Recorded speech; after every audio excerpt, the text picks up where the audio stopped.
Kaya po. Iba isa na 120 na. 150 po talaga yung baterya. Yung magkano lagi na parang? Regular size mo, 150. Original na po yun. 1 year na po. 150 lang po, ma'am.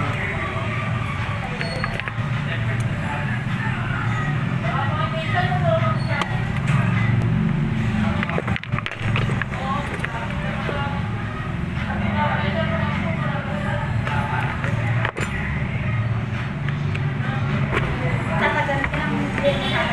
1 year na po yun, no? Opo. Yan ba yung dito? Opo, ma'am. Hindi ko tayo naglalagay ng local, ma'am. Nakakasira lang po ng relo. Kasi iba, diba? Oh, Ibang kunya-kunyari.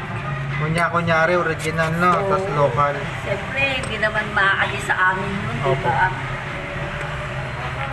Kaya ano. Sila rin po magpapakasira nun, ma'am. Di na babalik yung customer. Wala ko silang maiipon na customer. Diba? Sabi ko nga, sila na naman dadala lang. Oo po.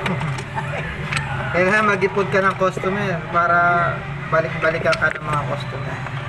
Pag local yung nilagay mo, wala. Hindi ka na babalikan.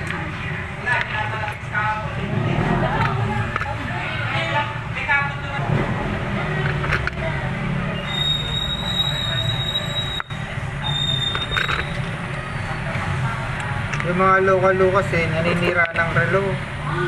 Naglilig po yun eh. Tapos mga buwan lang po yung tinatagal ng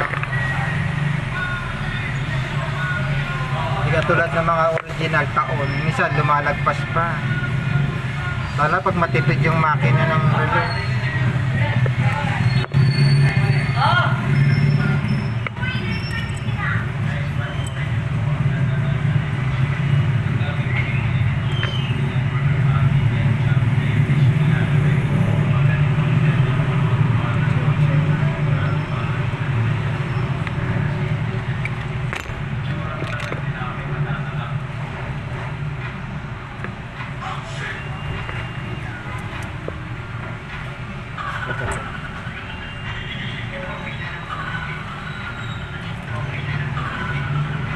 Sige po.